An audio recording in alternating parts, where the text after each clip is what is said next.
బంగారం వెండి ధరలు ఇటీవలే చాలా వేగంగా పెరుగుతున్నాయి. ఊహించని రీతిలో వేలకు వేలు పెరుగుతూ దడ పుట్టిస్తున్నాయి. సగటు వ్యక్తికి ఆభరణాలు లేదా బంగారం లేదా వెండితో చేసిన ఏదైనా వస్తువు కొనటం కష్టంగా మారింది. బంగారం వెండి ధరలు పెరగటం వల్ల పెట్టుబడిదారులు కూడా కలవరపడుతున్నారు.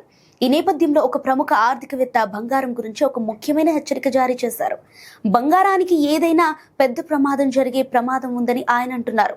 గత 5 సంవత్సరాలలో ఒక్క వారంలో కూడా బంగారం ఇంత పెరుగుదలను చూడలేదని యూరో పసిఫిక్ అసెట్ మేనేజ్మెంట్లో chief economist, global strategist Peter Schiff అన్నారు.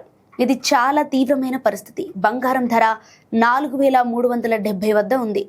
బంగారం ధర $4,370 వద్ద ఉంది. ఈ రాత్రికి అది 4,400కి చేరుకోవచ్చు.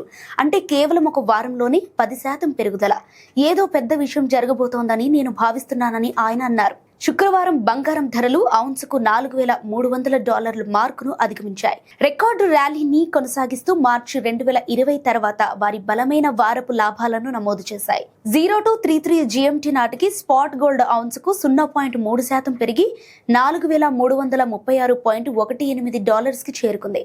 ఇది $4,378.69 గరిష్ట స్థాయిని తాకింది. ఇక డిసెంబర్ డెలివరీ కోసం యుఎస్ గోల్డ్ ఫ్యూచర్స్ 1% పెరిగి $4,348.70కి చేరుకుంది.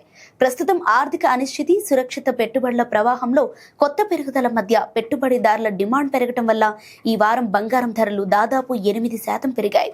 ఇక అమెరికా, చైనా వాణిజ్య ఉద్రిక్తతల గురించి కొనసాగుతున్న ఆందోళనలు, ప్రాంతీయ బ్యాంకులలో అస్థిరత, ఫెడరల్ రిజర్వ్ వడ్డీ రేటును మరింత తగ్గిస్తుందనే అంచనాలు ర్యాలీకి మరింత దోహదపడ్డాయి.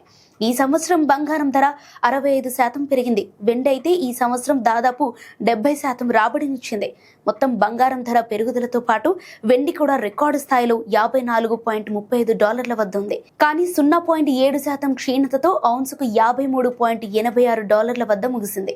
ఇక ప్లాటినం అయితే 0.7% తగ్గి ఔన్సుకు $1,701కి, పల్లాడియం అయితే 0.4% తగ్గి $1,607.93కి చేరుకుంది. ఈ రోజు MCX లో బంగారం ధర 1,398 పెరిగి 10 గ్రాములకు 1,31,250 వద్ద ట్రేడ్ అవుతుంది. ఇక మరోవైపు వెండి స్వల్పంగా పెరిగి కిలోకు 1,67,677 వద్ద ట్రేడ్ అవుతోంది.